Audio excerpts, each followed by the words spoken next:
世上曾經出現過一部中文打字機，佢能夠打出嘅字數唔係幾百，唔係幾千，而係多達幾萬個，甚至仲多過字典裏邊查得到嘅字。而喺呢部機發表之後冇幾耐就消失咗，往後嘅幾十年都再冇人見過實物。呢一部劃時代嘅發明可以話相當成功，但同時亦都相當失敗。而喺2025年，呢個世人以為結束咗嘅歷史，竟然掀起咗新嘅一頁。到底成件事係點嘅呢？而發明呢部機嘅又係一個點樣嘅人呢？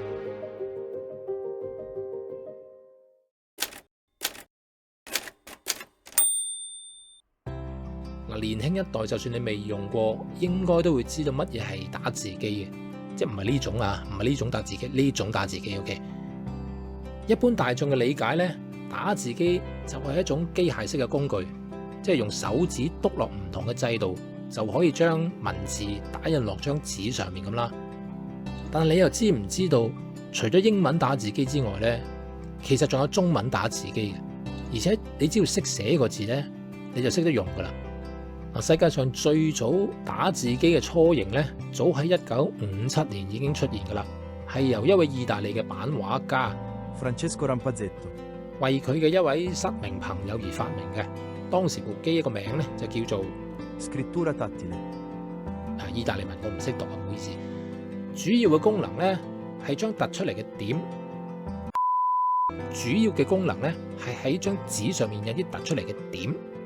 可以話係打字機嘅始祖，其實亦即係話咧，盲人打字機咧係仲早過書寫文字嘅打字機發明嘅。其後喺1867年，第一部正式名為 Typewriter 嘅商業用英文打字機咧就正式面世啦。經過時代嘅演變，各式各樣嘅打字機都應運而生，可以話成為近代世界文明高速發展嘅其中重要一環。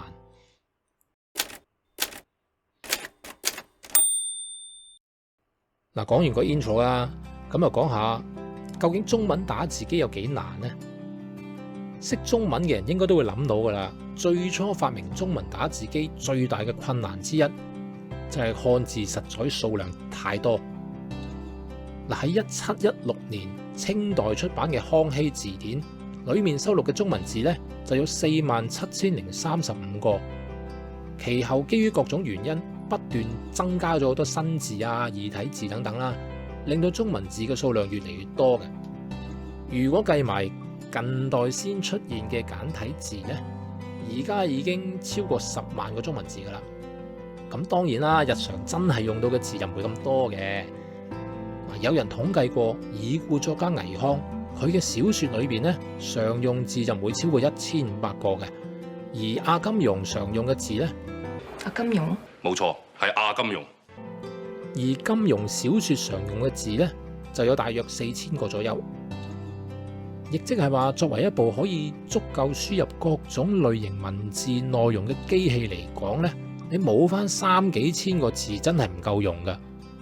除咗文字數量龐大之外啊，到底邊啲字算係常用字，同埋應該點樣有效率地排列呢幾千個字呢，亦都成為發明家需要解決嘅首要問題嘅。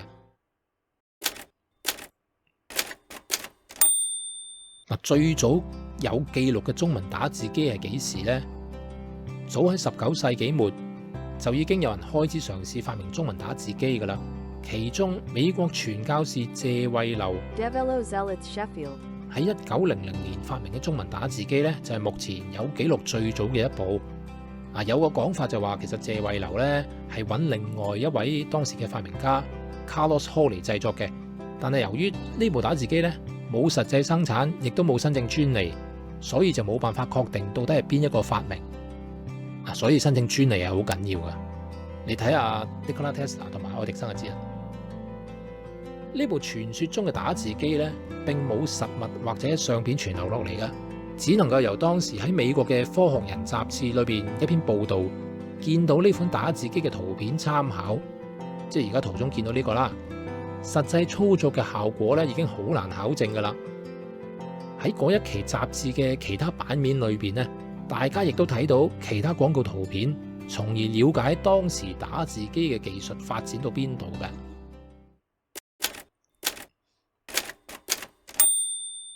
嗱，第一代中文打字機嘅成品究竟係點嘅呢？去到20世紀初，喺1912年，亦都有啲記錄話係1916年啊。留美嘅工程師周厚坤就發明咗一種索引式嘅中文打字機。呢種打字機呢，通過索引盤同字母嘅組合，實現咗漢字輸入嘅可能嘅。周厚坤亦都因此被譽為中文打字機之父。而呢種設計呢，亦都係後來中文打字機奠定咗基礎嘅。喺同一時期啊，日本發明家杉本京太亦都喺1915年咁啱係同一年，發明咗一部日文打字機。除咗可以打平假名同片假名之外呢，仲打到2000幾個和製漢字嘅。嗱，你見到佢哋嘅外形同原理其實都有啲近似，我唔知佢哋有冇互相參考啦，但我傾向認為兩者都係受到當時歐美打字機同埋活字印刷技術而得到啟發，所以大家都向住同一個方向發展而成。而後期嘅日文打字機呢，就向住另一個方向發展。呢條片就唔多講啦。根據我揾到嘅資料呢，喺同一年，亦都係1915年，一位叫做崎圈嘅在美留學生呢，亦都發明咗一部中文打字機。佢仲分別喺中美日申請過專利添，不過呢，嗰啲資料就好少，就算連文字資料都好少，更加冇圖片，所以好難證實。喺呢度亦都唔多講啦。喺1919年，商務印書館嘅舒振東喺周厚坤打字機嘅基礎上邊呢，開發出書式華文打字機。後來又有個 upgrade 嘅版本，叫做改良書式華文打字機。其實基本上都係執字粒嘅原理啦，喺個版面上面逐隻字揾翻出嚟嘅。哇！你睇下個字海你就知啦，你用佢嗰陣你會有幾舒適啦，真係。嗱，隨住批量生產應用，由於係商務出㗎啦，咁呢部機亦都順理成章叫做商務中文打字機。呢部機咧，成為咗中國上世紀30-40年代主要嘅打字設備。但係老實講啊，我唔知你點諗啦嚇。我覺得相比起跟住落嚟要講嗰部神作咧，與其話呢部係打字機，我會話佢係一部袖珍版嘅字粒機多啲。如果一個唔識用嘅人買機想打幾粒字，睇怕你冇翻10幾分鐘你都搞唔掂。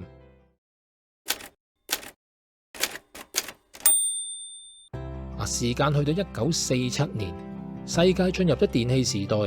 著名嘅文學家兼作家林語堂發明咗明快中文打字機。佢係第一部用鍵盤輸入嘅中文打字機，亦都係唯一一部以部首拆字方式操作嘅中文打字機。不過咧，正如開頭所講啦，以結果而論啊，佢係一部既成功又失敗嘅傳奇作品。明快打字機。關於林語堂嘅生平，資料性嘅嘢就唔講太長啦。簡單講呢，就係一個文學學者，精通中英文。大學畢業後到英國同德國留學，一生到過中港台等唔同地方嘅多間大學任教，曾經6度獲提名諾貝爾文學獎。而喺我嘅學生時代，第一次聽到佢嘅大名就係佢嘅林語堂當代漢英詞典。有人話佢係第一個將英文嘅 humor 翻譯成中文幽默嘅人，其實只係啱一半啫，因為中文本身已經有幽默呢個詞，但係將幽默呢個中文詞語賦予英文 humor 呢一種意思嘅第一個人呢，就係林語堂啦。明快打字機之所以叫明快呢，係佢採用咗當時全新嘅檢字方法，唔再需要好似以前咁喺個字海咁大嘅字盤裏邊逐隻字揾翻出嚟。原理上呢，任何人只要你識寫字，坐埋部機呢，就應該會識用噶啦。打字員呢，只需要應付72個按鍵就可以使用，喺當時係大大提高咗打字速度。的確係有易明又快捷嘅。可能你會覺得喂，72個真係聽落好鬼多喎，但其實咧一部電腦嘅 keyboard 咧都百幾個掣啊，唔信你自己數一數啊。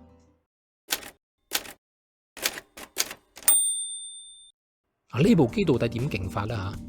喺2023年呢，浙江省一班年輕人按照當年林語堂申請專利嘅工程圖，嘗試去復刻呢一部神奇嘅機器。但係由於個結構太過複雜啦，佢哋用咗比較折衷嘅方法，將部分組件改為電控嘅方式，重新製作一部電動版本嘅 prototype。嗱，點解佢哋唔揾翻部原機出嚟照揼呢？呢樣嘢陣間再講。到底點樣用72個掣能夠打出幾千個字呢？首先，林語堂擺脫咗先前執字粒式嘅打字或者揾字方式，按照拆字嘅方法，用鍵盤上面嘅筆畫就可以控制多條滾筒嚟打字。呢啲滾筒咧由細至大咁圍住嚟轉，就好似月亮、地球同太陽之間嘅公轉原理咁樣。主要核心嘅大滾筒上邊有6個中滾筒。每個中滾筒上面各有6個小滾筒，每個小滾筒上面又各有8塊注有文字嘅金屬面板，每塊面板呢上面就有29個字母，即係話靠住呢幾個大中小滾筒加埋上面嘅面板，一共就有6乘6乘8乘29，等於8352個字母。而輸入方式呢，就係配合林語堂嘅上下行檢字法，根據文字嘅左上角同埋右下角嘅筆畫對應鍵盤上嘅筆畫，頭尾撳2下，然後呢就會去到小滾筒上面嘅字。上面嘅字呢，總數唔多唔少，都會啱啱好係8個字嘅。跟住透過一個叫做神奇窗口 Magic Eye 嘅裝置，將放喺前面嘅預覽滾筒透過放大鏡將嗰8個字顯示出嚟。只要根據呢1至8嘅次序選擇你需要輸入嘅字，咁就得噶啦。即係類似速成啦，其實即係話原理上只要你識得寫嗰個字，喺鍵盤上面頭尾撳3下呢，就打到一個字出嚟噶啦。滾筒上面字母嘅字本身已經有8000幾個，咁應該夠用啦啩。不過你可能會話呢，喂，有啲比較生僻嘅字可能會冇嘅。林語堂話係啊，所以更勁嘅就嚟了啦。剛才有提過康熙字典裏邊先至得47000幾個字，但係呢部機可以打嘅字係真係多過字典裏邊有嘅字嘅噃。點解會咁嘅呢？原來呢8352個字母裏邊呢，除咗7000幾個係完整嘅一個方塊字之外，另外仲有2組嘅半文字，分別係70個形旁同埋1300個聲旁。當你使用中文字嘅形旁加上聲旁呢，就可以組合出唔同嘅字，亦即係話理論上可以組合出70乘1300等於91000個中文字，所以真係可以多過字典原有嘅字㗎。喺1947年嚟講呢，基本上可以話單靠呢一部機呢，係足夠打晒你所有識寫甚至唔識寫嘅中文字之餘，仲可以按照傳統漢字結構打到一啲當時未有嘅新字，即係例如元素周期表上面嗰啲呢。但係當然啦，林語堂發明呢部機嘅時候呢，係仲未出現簡體字嘅，而且你都可以睇到嗰啲浙江嘅朋友呢，喺製作字母嘅時候呢，都特別要轉用簡體字嘅偏旁。由於有唔少字呢係被簡化、改造甚至刪除，以致滾筒上面呢係出現咗唔少白位嘅。我相信佢哋喺重新拆字嘅時候呢，一定做咗唔少改動。特別係一啲原本喺正體字上面冇嘅偏旁，係需要重新編寫嘅。喺過程裏邊呢，佢肯定係花咗唔少時間同心機。喺度我都想俾翻個 credit 佢哋。當年林語堂呢，只係做咗1部 prototype 啫。你可能會問，喂，點解唔整到部士啤穩陣啲啊？因為佢做呢個手板呢，加上專利費用啊，就已經投資咗12萬美金。12萬美金即係幾多呢？當時喺美國呢，汽車應該算係平日最常接觸又最貴嘅產品啦。喺1950年，一架福特或者雪佛蘭汽車售價大約1500至3000蚊美金，亦即係話林語堂使嘅呢12萬係足夠當時買到40至80架車。你仲要唔好忘記，當時嘅物價同而家唔同嘅，嗰陣買一架車同而家買一架車係兩回事嚟㗎。12萬美金，如果喺當時通脹到離晒大譜嘅新中國嗰度使用呢，肯定變咗天文數字嘅。林語堂為咗發明呢部機，已經傾家蕩產㗎啦，你唔好叫佢再做多一步。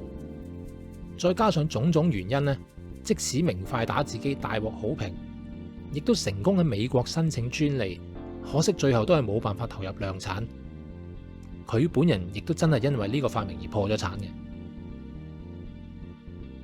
而佢用喺打字機上嘅呢一種上下型檢字法嘅概念呢，後來就應用咗喺當代林語堂漢英字典裏邊。到佢過身之後，佢嘅後人亦都授權一間電腦公司將呢個方法作為中文電腦輸入法。不過呢啲就係後話啦。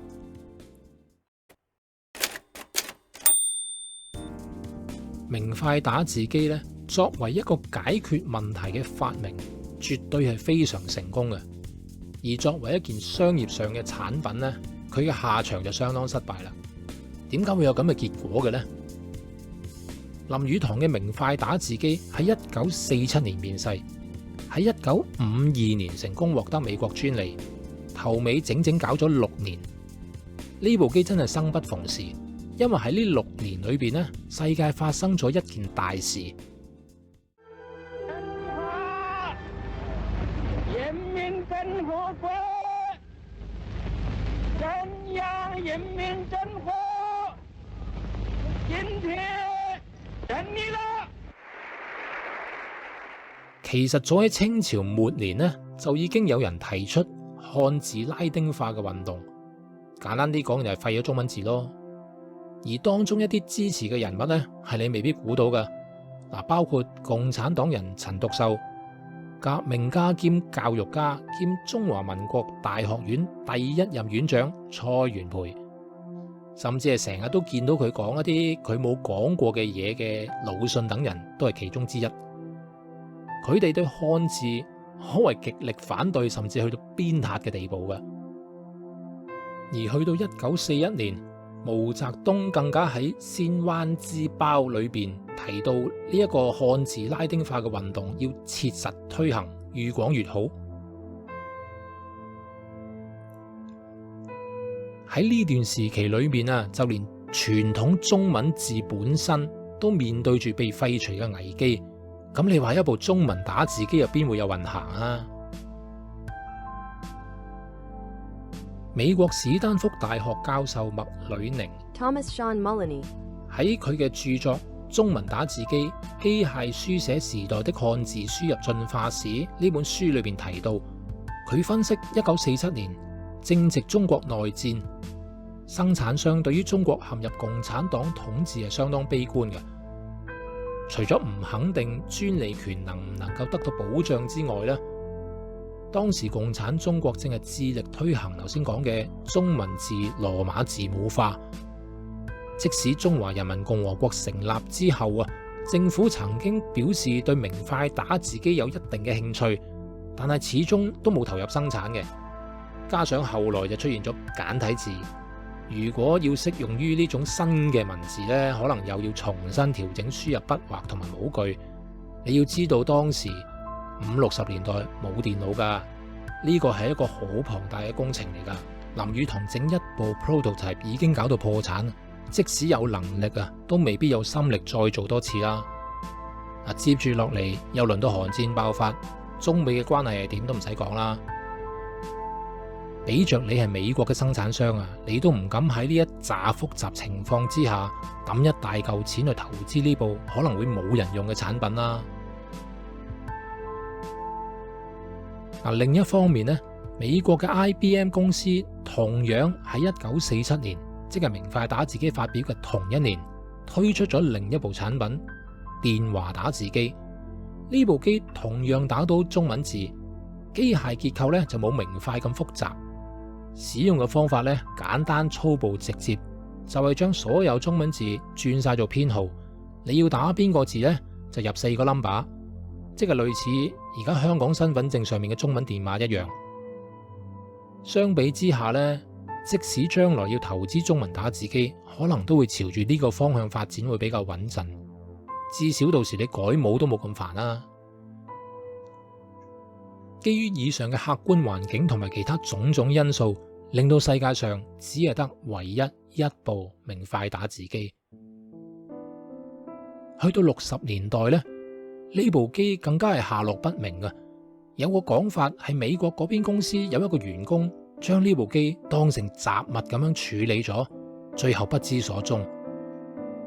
由於後世冇人見過實物，冇人具體知道呢部機嘅真實運作方式，所以上面提到嘅嗰班浙江學生呢，只能夠透過當年林語堂申請專利嘅嗰啲圖紙，加上現代嘅高科技，模仿復刻佢嘅功能。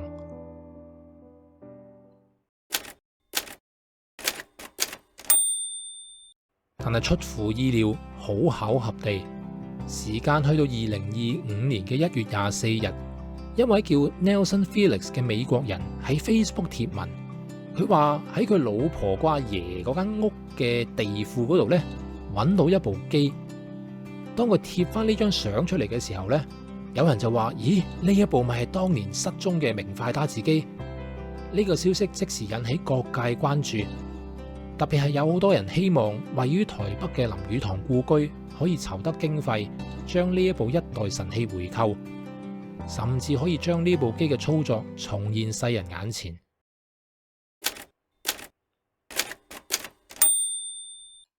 另外講少少關於林語堂嘅花生嘢啊，話說林語堂喺34歲嘅時候，同太太喺1920年結婚當日呢，就做咗一個驚人嘅舉動。佢喺得到太太同意之後，當場將2個人嘅婚書燒咗。佢嘅理由係婚書只會係離婚時候先有用，而我哋一定用唔到。哇！真係拍戲都拍唔出咁浪漫啊！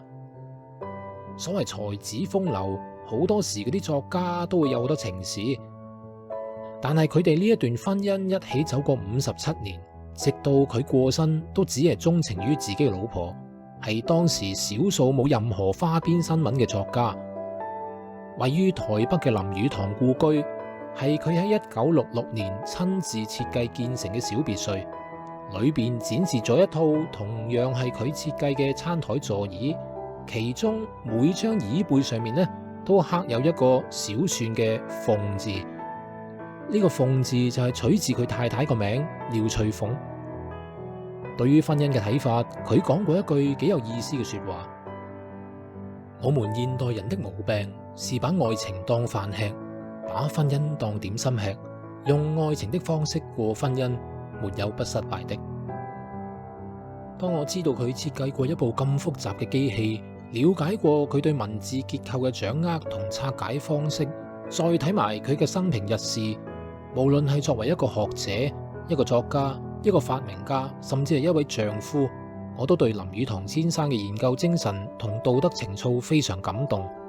希望嗰一部重現人間嘅明快打字機可以得到妥善嘅保存，亦都希望有多啲人知道佢嘅事蹟同埋佢對文學界嘅貢獻。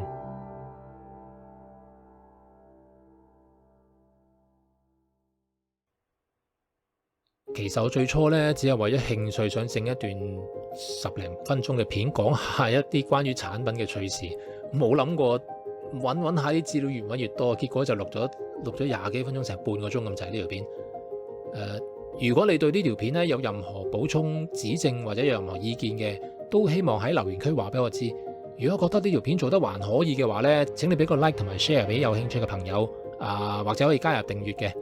如果我知道有好多人係會睇得晒呢條片嘅話呢，或者會再整其他相關嘅影片嘅。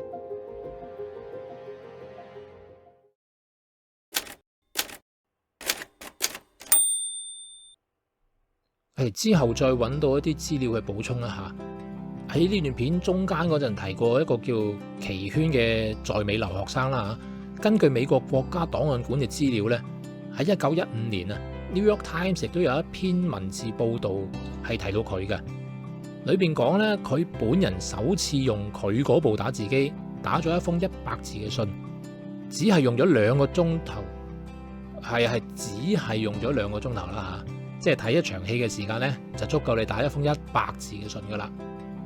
係嘅，我知係要花少少時間嘅，但係咁佢聲稱咧一個人應該有能力用呢部機喺1分鐘打40個字，但係最匪夷所思嘅係咧，佢呢部機咧得3個掣嘅咋，用3粒掣可以打到4200個中文字，仲聲稱可以打埋日文添啊！你話勁唔勁呢？當年林語堂用咗成副身家，其後搞咗5年6年，用70幾個掣先可以打到嘅字數。呢一位當時23歲嘅奇圈同學，竟然比林語堂早咗30幾年，只係用一部手製嘅 prototype 就可以做到同樣嘅效果。嗱，好可惜我真係揾唔到任何實物圖片，而佢喺美國申請專利嗰啲文件裏邊呢，亦都只係睇到呢幾張圖，睇唔到部機最後係實際係點樣樣嘅。如果真係有證實佢有呢個發明呢，我都幾肯定呢個人會係另一個 Nikola Tesla 嚟嘅。唔知你介唔介意露兩手睇下咧？唔係信你唔過啊！我哋大家想學下嘢咁咋。